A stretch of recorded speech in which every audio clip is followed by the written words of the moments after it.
G'day expats and welcome to another episode of Expat Chat, episode 106 today, and not joined by James Ridley. He's on a plane as we speak right now, coming back from a conference. So joined by my other colleague, Ben Turner, who's the Managing Director for Atlas Tax. G'day, Ben. Hi, Brett. How's it going?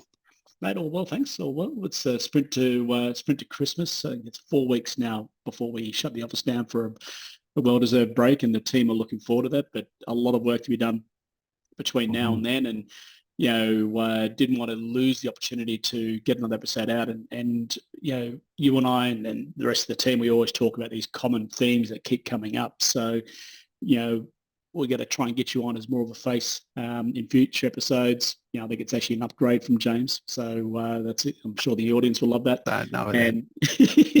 And mate, we're just going to go through and over the future episodes, just go through and dispel a few myths or incorrect conclusions that people draw upon. And today I wanted to come back to that old chestnut, the main residence exemption, and the confusion regarding that. And, we get these common questions both to us directly and also through our social media platforms. And I'll just sort of run through that and sort of just put a few things to bed just to get that knowledge across the base, so people can just make informed decisions. But mate, before we go any further, let's get the paperwork out of the way. Disclaimer, all the information that we're going to share with you good folks today should be treated as informational and educational purposes only.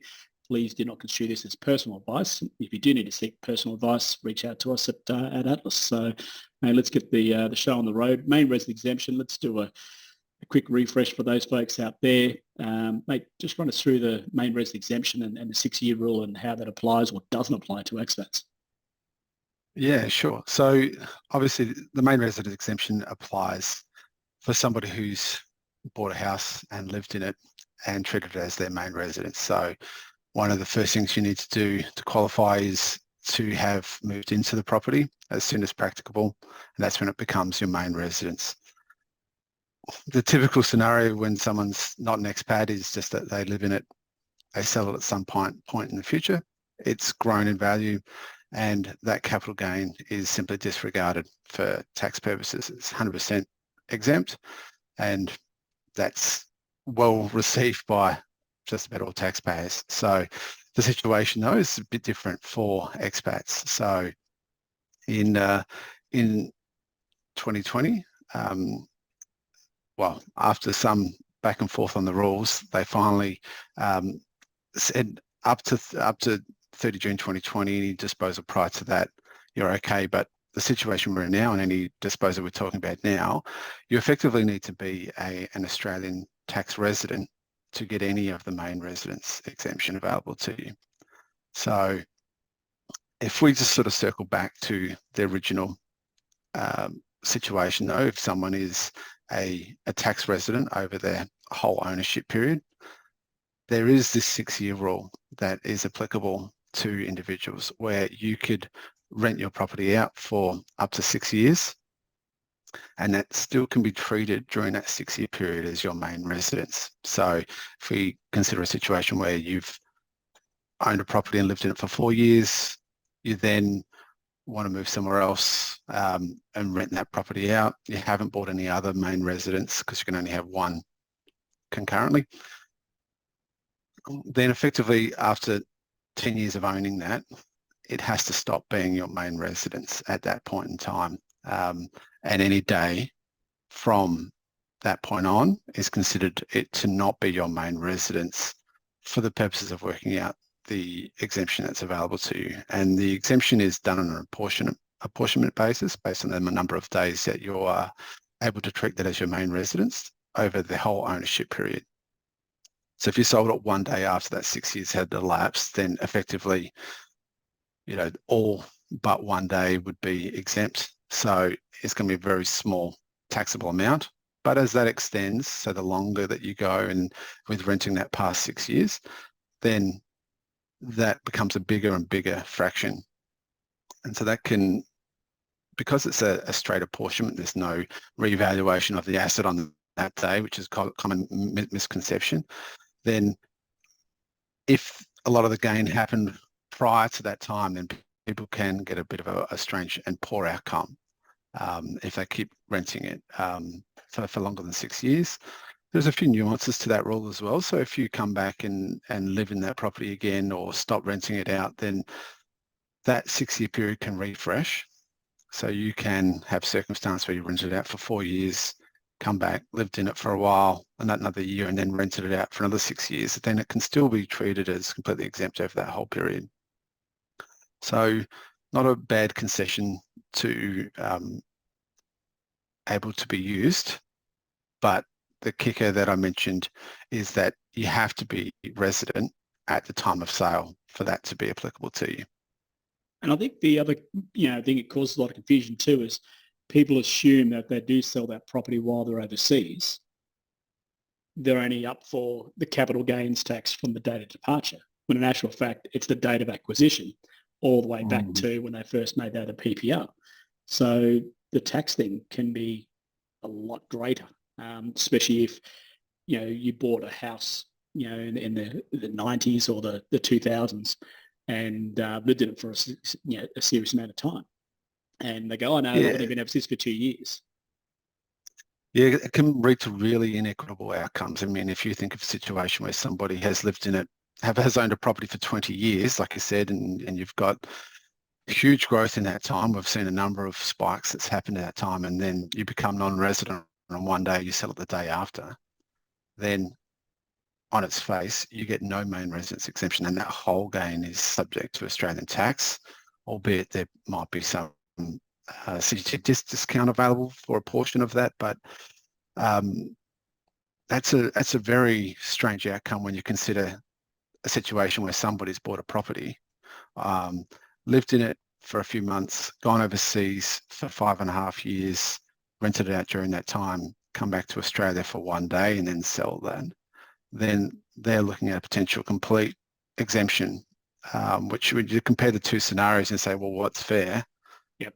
You wouldn't pick the first scenario as the one where you get slugged all that tax. Exactly. And I think, I used to have a bit of a laugh internally and externally as well too, when Canberra insisted that the tax changes weren't retrospective. But in actual fact, they are. They're ignoring your period as a tax resident, as a PPR, as an entitled to that period for that time frame. And I think we could talk for hours and days on how poor that legislation was framed and the merit behind it. And the joke of it was that it was called the Housing Affordability Bill. The premise behind it was to make houses cheaper. And in actual fact, what I've seen is clients are holding on to their former PPRs longer because they didn't want to sell and had the tax. But then that brings us on to sort of the next point I wanted to talk about with you as well too is, people aren't aware that you can actually re-engage MRE by moving back into that property. So let's just run through that scenario.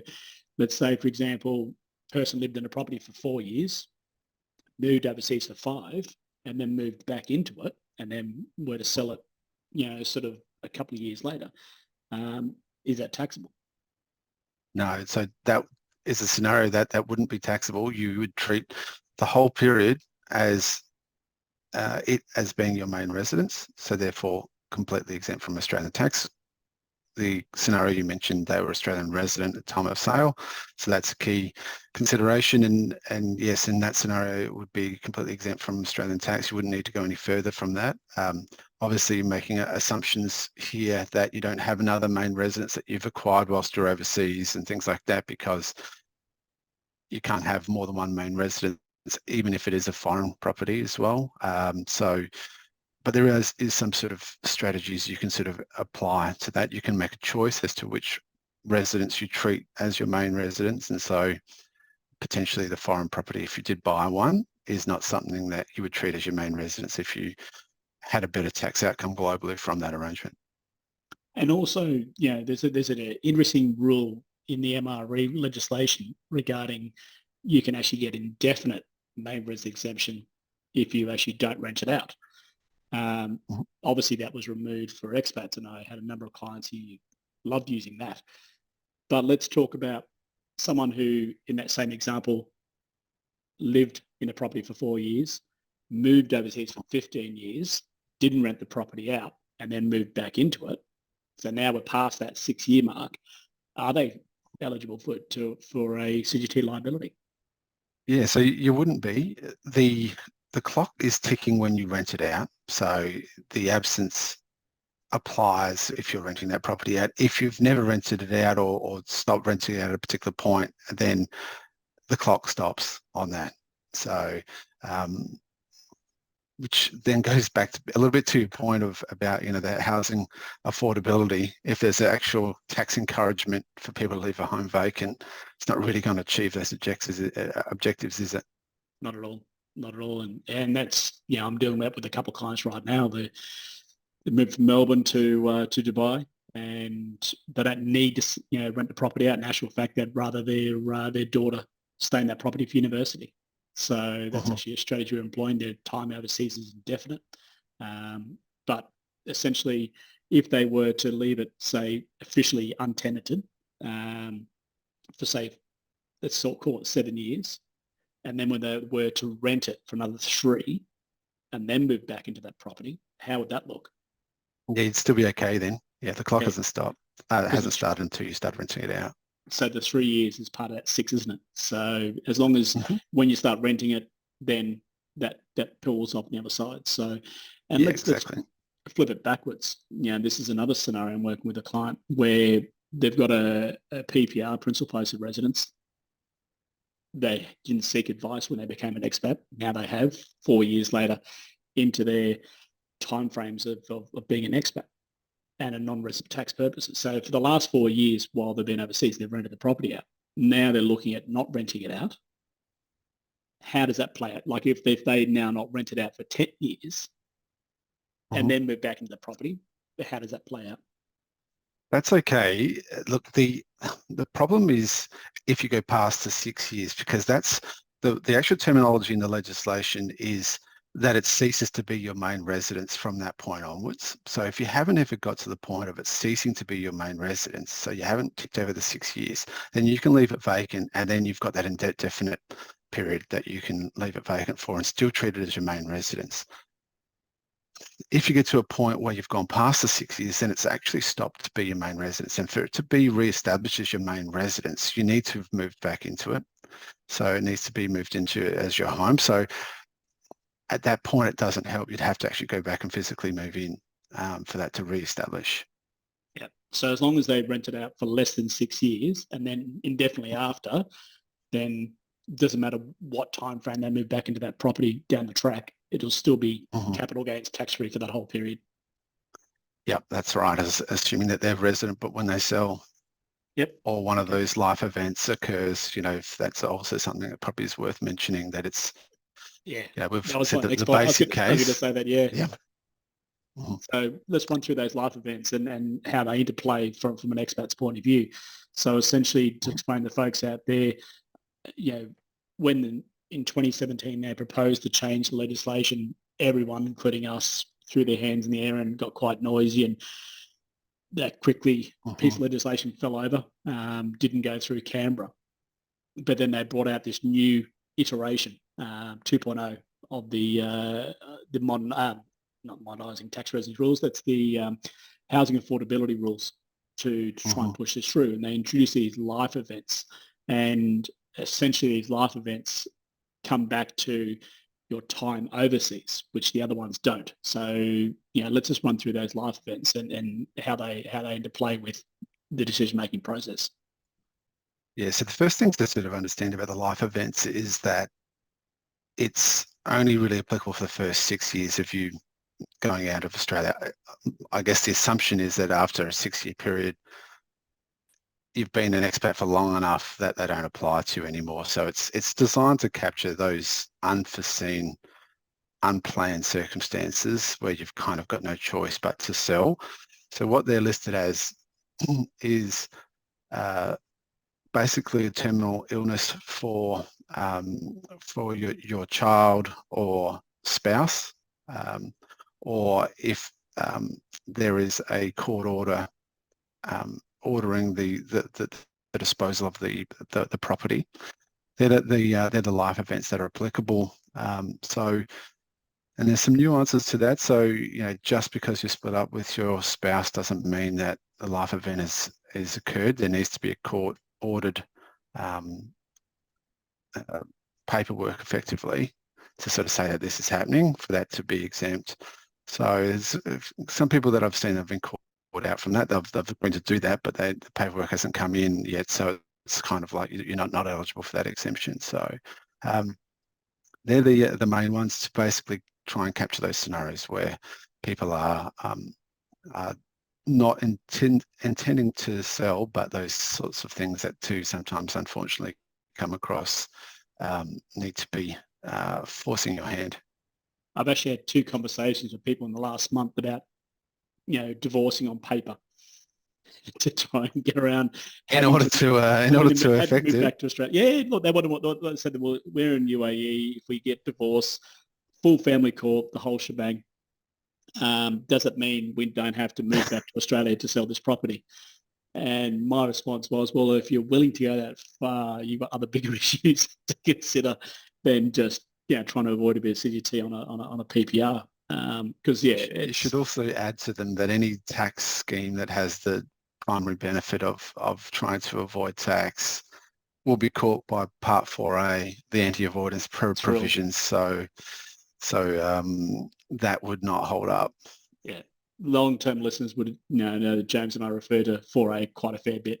Rubber stamping and any sort of shenanigans to try and mitigate or reduce or avoid tax is not taken lightly by the ATO and can actually open up Pandora's box with audits and all sorts of stuff as well too. That just makes life a lot more complicated than it has to be. And look, it's not the end of the world if you can't get back to Australia and you do have to pay a bit of CGT. There are strategies, that you and I and James and the rest of the team talk about with clients, concessional contributions to super using the catch-up concessional rule. You're able to soften the blow and try and bring your CGT down into a lower bracket. Sometimes not avoid it because you still have to pay 15% contributions tax, but significantly reduce it anyway. One strategy that no one talks about, we talk about quite a fair bit with clients, is using MRE in reverse.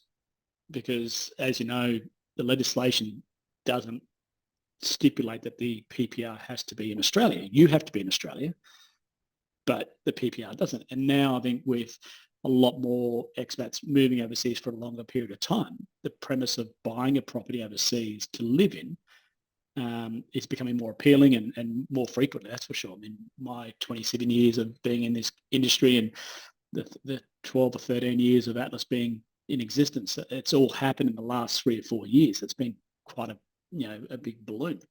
Let's just run through that for the folks out there and explain how that works. So let's say, for example, I'm in Dubai, I buy a property, it's my PPR, I don't own property in Australia, but Dubai, the property prices are booming right now and I want to hold on to it for a little bit longer and rent it out, and the yields here are fantastic. How does it work when I'm repatriating back to Australia from a taxing point of view from the ATO? Let's say, for example, I want to hold it for another 2 years and I rent it out for 2 years after returning to Oz, and importantly, I don't buy a property in Australia, so it doesn't become my PPR. I rent a property in Australia. How does that work from a taxing point of view? Yeah, look, it's a good question, and it's something that I honestly think that there is a bit of grey in this area, because so prima facie, what happens with assets that are not taxable Australian property, which would extend to property like you're mentioning in Dubai, that gets what's called deemed acquisition cost base on you becoming an Australian tax resident. So effectively it's considered as if you've acquired that property on the date that you came back to Australia for its market value, despite the fact that you've actually owned it for longer. And this is where I think it comes into a bit of a technical discussion. So the thing that I'm a bit uncertain about is that there is insinuated a requirement that you've moved into the property as soon as you've acquired it for it to become your main residence. I've not seen a case where that point has been argued, but I think there is some uncertainty around the fact that if you've deemed to have acquired it on the day you became an Australian tax resident, then you probably haven't moved into it at that point, because you've actually given up the time that you actually moved into it prior to coming to Australia. So there might be, I think there's an argument to say that maybe the timing that needs to be considered is the time that you were living into it prior to satisfy that particular criteria. The wording though in the legislation is very vague on that. And despite searches on private rulings, etc., I can't find anything that the HO has guided on this. But if that criteria was met, then you would absolutely be able to treat that as your main residence and have the 6 years in Australia where it would be CGT exempt, sell it. Now the criteria is that you're then selling as a resident, which would be satisfied, and then you would also get any, well, if it's more than 6 years, then you also get you get, for the portion that's taxable, you get the CGT discount, and assuming you're resident over the whole period, that'll be at 50% on any sort of residual. So quite a good outcome. But it does hinge, I think, a lot on what the HO's interpretation would be on whether or not you've deemed to have acquired it and moved into it from the date that it was acquired. So let's, without wanting to get too technical for the folks out there, but let's get our nerd hats on. Certainly for countries that don't have DTAs, you can be a tax resident of 2 countries. Yes. So how does someone, let's say they want to be, they're that sort of dot the I's, cross the T's sort of person. How does someone become a tax resident of Australia? Let's discuss that bit first. And then potentially how we can interlay that with an overseas property. Yeah, so becoming a tax resident, you just need to satisfy one of the 4 tests. Most of them are, two of them are relatively straightforward, being the Commonwealth superannuation test, which will typically apply to things like diplomats and arms servicemen and women. So you will know if they qualify for you straight away. But the typical scenario for citizens is that you become a resident when you choose to make Australia your home and reside here. And under the domicile test, if you do not have a permanent home outside of Australia, then you would be considered to be reverting to your domicile of origin or choice, whatever that is. And for a citizen, that will typically be Australia. So when you've given up your foreign home, you'll normally, by default, become an Australian tax resident again. So the question, I guess, is, how long do I need to stay? Some people will ask me, how long do I need to be in Australia for that to become comfortable that we're non-resident, that we're resident? And the short answer is it is a bit complicated. If you have not got a property overseas that you've got available to you, whether it be a lease or another home, then once that's given up, there's an argument to say that you default back to Australian tax residency immediately, even if that was a very short period of time. But the HO has sort of said that it does need to be coupled with some sort of intention to make Australia your home, which I think is a fair comment, because if it's down the realms of this being a fiction where you're just stopping back in Australia for the purposes of selling your home, then I think we kind of do enter into a little bit towards the Part 4A scheme, or there being some sort of lacking intention for Australia to be where you're choosing to reside. I think it's spot on, and then that's sort of the grey space that, and I reckon this conversation would happen 3 or 4 times a month. Can I move back to Australia, be there for a week, move back into the property, tart it up, sell it, and then come back overseas again? And it comes back to that domicile. Where's the centre of the universe? If it's still overseas, then it's a bit of a hard ask to do it. And as you correctly pointed out, when you look at the residency tests, resides domicile 183 Commonwealth Super, it doesn't have to be all of them to qualify. There has to be at least one. Just the one. But if you want that unequivocal, wax stamp type of scenario to say you are a resident, that's why we tell them 6 months.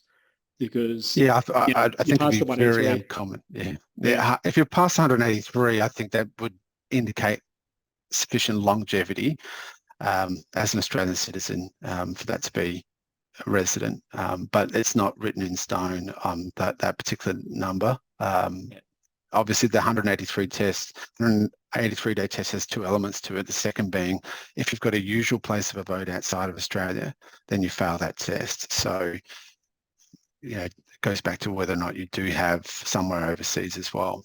Yeah, and if you give up your lease in Dubai, move back in your property in Australia, tart it up over 6 months and then sell it, you got a pretty good case to say that Yeah, you're I'd be very entitled to comfortable with MRA. that.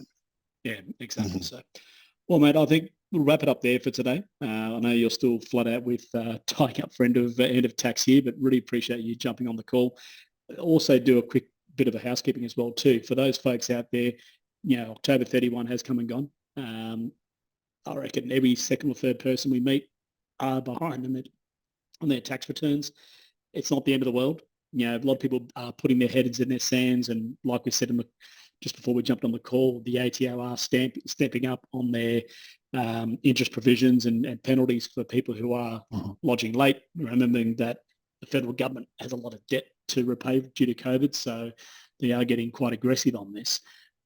Just run us through the scenario for those folks out there who do need to file tax returns. Now, just to clarify, you have to file a tax return if you earn Australian-sourced income. So that's rental income, salary, any of those sort of things, royalties and that sort of stuff. If people on the call, yep. So there's a couple of different streams of income. So there's things that will always be requiring you to do a tax return, like rental property income and those sorts of things, trust income as well. If you have income from Australian sources that are investment income, like interest from Australian banks or dividends from Australian shares, then they may not need a return if there is the withholding tax that's associated with those being applied. So you can let your banks know that you're non-resident and they will withhold the necessary, which is normally about 10% depending on the country you're in, but 10% is a typical amount. That means we wouldn't need to put that in your tax return. If that was your only income, we wouldn't need to lodge a tax return. If for people who have got continuing help debts, then they do need to report your help amount or your foreign income amount so that they can calculate if you've got a repayment amount. But rental properties, trailing income from employment also is something that I see commonly. For example, vesting shares in employee share schemes or termination payments that happen sort of after someone's left, etc. But normally that's sort of just the departure year. But the typical thing that we will see is if people haven't told their banks they're non-resident and there's been some interest accruing and, it might even be $10 or so, but technically there is a return required there. So if you've got 10 years of those, there's a bit of paperwork to sort of catch up on and much easier managed by telling the bank you're non-resident and nipping it in the bud and not having to deal with that going forward. Definitely. And then for those folks who have gone past the time frame and are now fretting that they get to fly back into Australia for the Christmas break and the Department of Immigration is going to pull them aside and put them in handcuffs, what can they do, in terms of, getting extensions, or what does that look like? Yeah, so the typical scenario is that everyone has till 31st of October to lodge their tax return if they're not using an agent. That extends mostly till 15th of May the following year if you are using an agent, but there is a proviso that you don't have outstanding tax returns at that point in time. So if you have done your 2022 tax return and you're added to my tax agent listing, then you should automatically get to 15th of May, which can help. Otherwise, the way the tax officer would look at it is if you're not using an agent is that your return is overdue. So the first thing you can do is be added to a tax agent listing, have a look at what your obligations are, see if there is any outstanding lodgements, and then everyone's situation is a bit different based on what is outstanding, and my advice would be different depending on those. But yes, you can do lodgement extensions and those sorts of things. If there is, the tax office doesn't really chase you too hard or won't impose interest or penalties if you are in a refund position. So sometimes people will have negatively geared properties. You still want to do a tax return for those years because otherwise you won't recognise those losses and won't be able to use them when you come back to Australia. But you're in a low risk category, then the tax office is probably not going to be actively knocking on your door.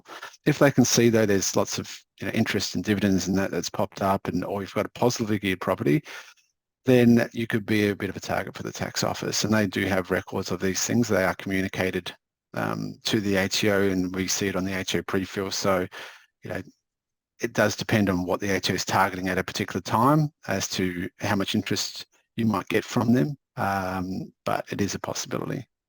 Okay, so for folks out there, if you are behind your tax returns, don't put your head in the sand. You know, things are heating up in ATO land.